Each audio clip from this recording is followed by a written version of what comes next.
Chapter 33. Before the day when the others presented their newly recruited subordinates. Going back a little bit in time to find out how they meet and how they were recruited. Enki. 5 years after starting work. Wonder what kind of world this one is? Enki asked excitedly as he marched through the gate with a few of his subordinates. Normally he would leave some here and go to the next to be more efficient. But he is already close to placing all of his subordinates with only a few left. All right. Spread out to gather some information. He ordered his subordinates as they all nodded and disappeared. He then started to walk through the calming forest, just enjoying the moment and waiting for the others to return to him. A voice. A small and quiet sound was heard. He stopped walking and listened, before silently going to where the sound came from. He saw a man and a woman going at it in the forest. Strangely enough, he could sense spiritesque aura coming from the man.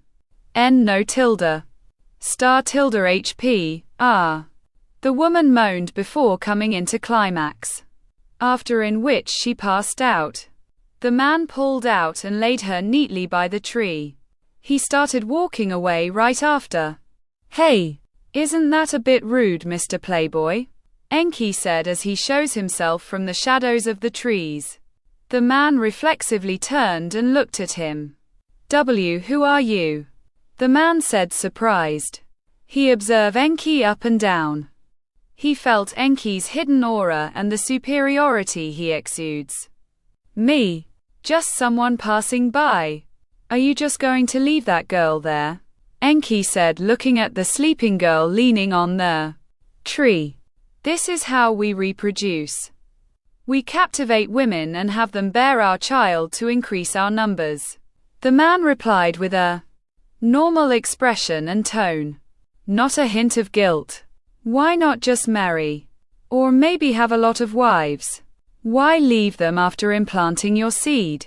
Enki asked quizzically. You don't have any plan on seeing your child? Quote, I assume you aren't human like them? The man asked, in which Enki nodded. We are a male-only species. To reproduce, we mate with human women. Unfortunately, giving birth to our species babies have a 95% chance of death at childbirth. And in those surviving, 5% all die after a week. So you mate to increase your number, huh? Do you leave the child? Quote, I would be taking the child once he is born and support him until he grows up. The man said, I'll ask now. What are you? Quote, fair enough. I am an Enki, born from materializing a flame spirit lord into a new species. Enki stood straight, with his arms folded in front of him as he grins. Flame Spirit Lord. The man was shocked at Enki's words. Just like our fire ancestor, he said, muttering to himself. He walked forward to Enki and took a knee.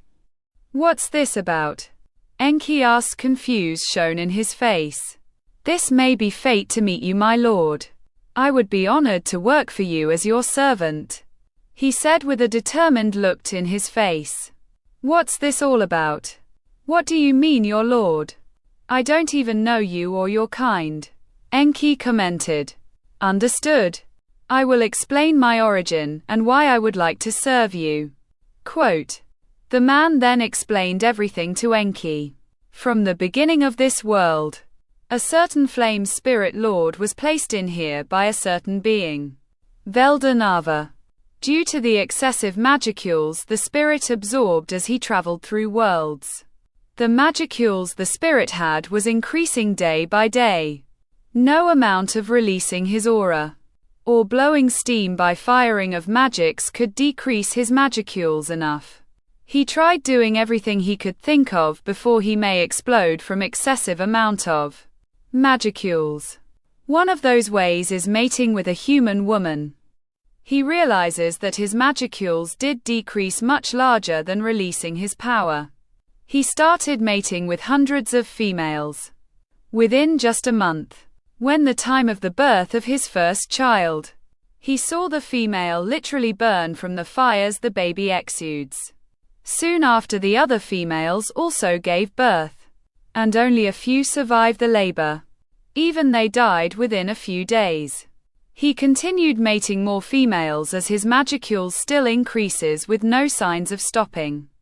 Until one day, he went too far and died planting his seed for the last time. The men birthed from the spirit continued to increase their numbers to honor their ancestor. The inhabitants of course retaliated, fighting of the fiery men from killing of their women just to increase their numbers. While the fiery men were stronger than a human, the humans' numbers made up for their lack of strength. They even developed weapons that could easily kill them. That's the reason why, even though the fiery men have lived for thousands of years, their numbers are still low. I see. Do you really need to reproduce though? I mean, do you want to? Enki asked as they talked, sitting down and leaning on trees. Of course.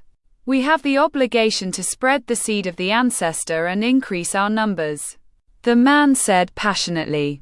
Aside from that, well, not really. I mean, I never really thought of it. You said you wanted to serve me, right? Quote, of course. It would be an honor to serve someone that once was similar to the fire ancestor.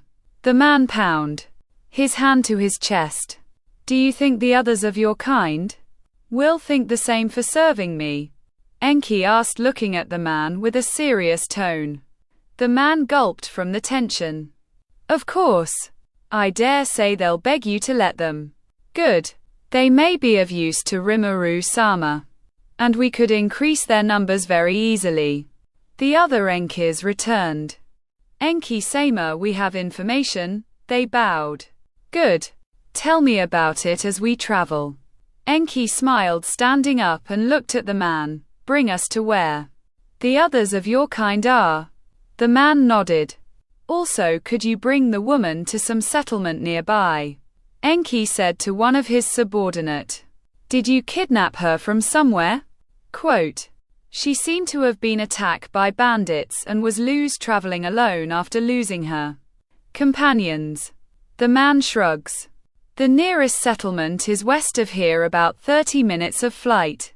Enki looked at his subordinate. He nodded and took the woman and flew west.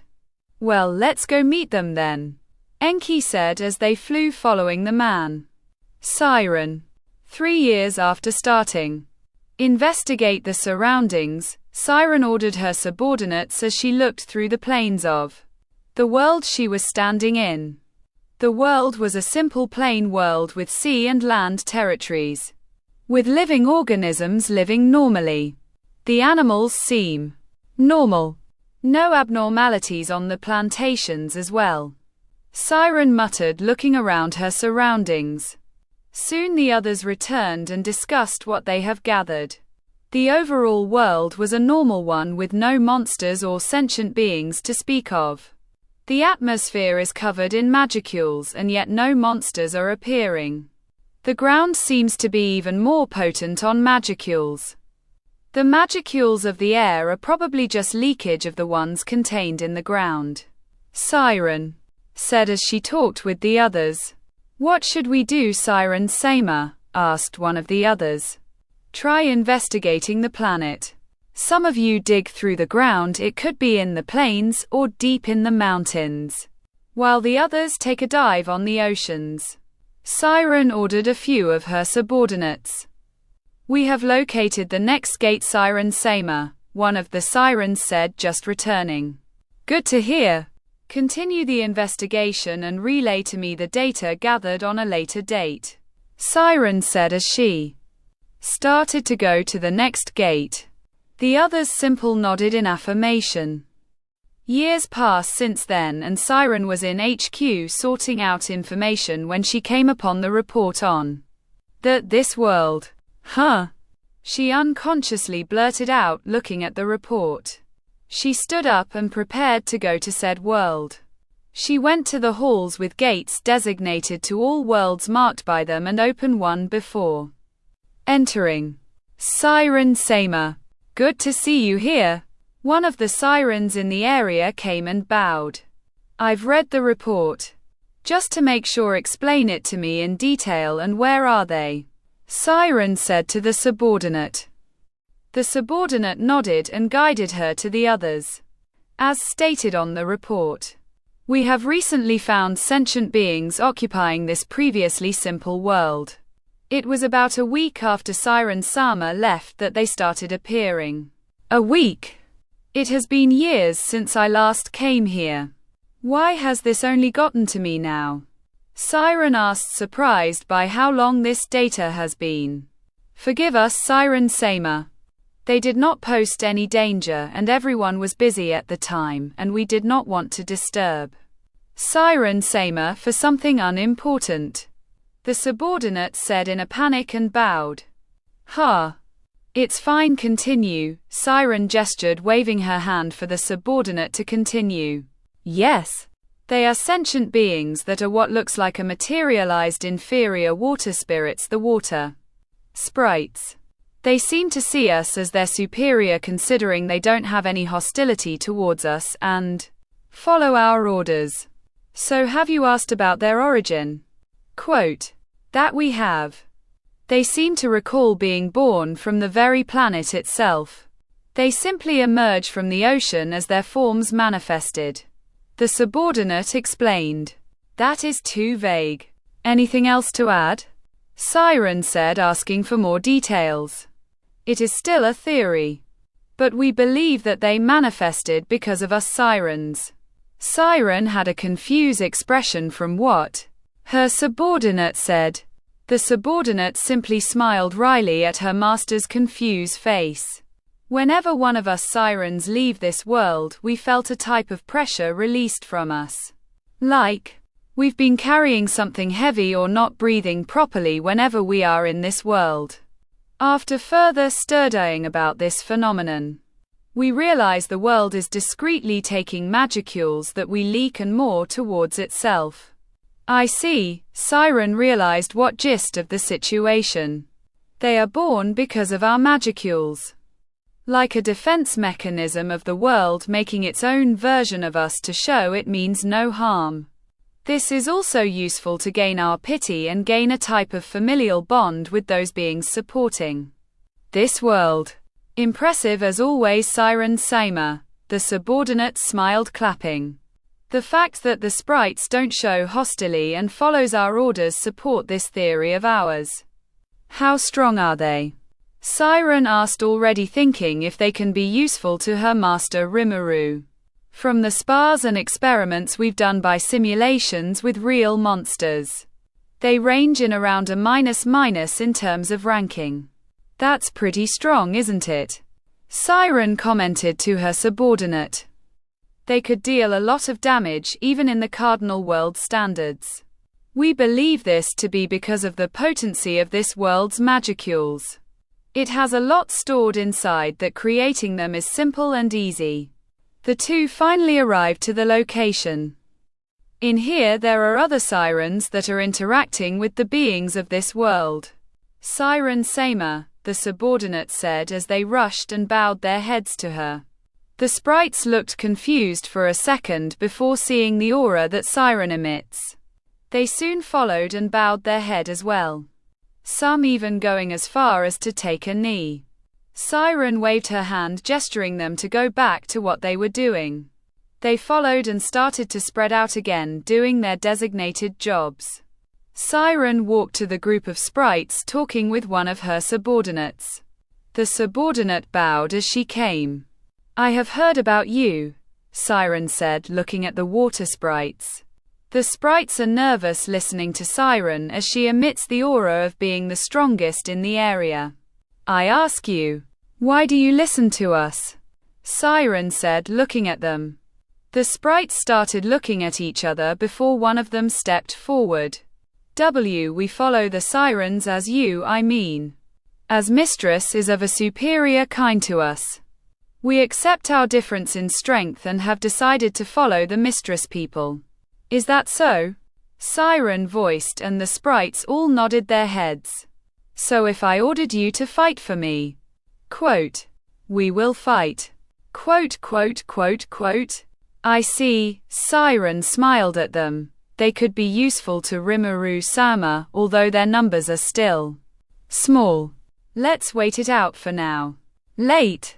1 month before the gathering of subordinates. Late voiced out as she looked up the sky to where she was standing. Late Sama, we have found the next gate. One of the Enkis said to Late after they were ordered to look for it. Good work, she said without leaving her sight of the sky. Have everyone pass through the gate. The Enki was confused. Normally they would leave 1 or 2 here to study and protect the world. He didn't voice it out though, as he is only a subordinate and doesn't have any right to voice his opinion. Understood. He bowed and left with the others. In a few minutes all the Enkis and Sirens with Late has passed through the gate. She locked it and stored the key before flying to the tallest mountain in the world. I can feel you staring, you know, Late said, looking up the sky. Soon the sky changed color. It was supposed to be night and yet the sky turned a color blue and with black in the middle. No, it wasn't the sky that changed color. The being watching Late just got closer. A seraph, a deep voice that directly talked to Late in her said, "Greetings, O primordial one." To be continued.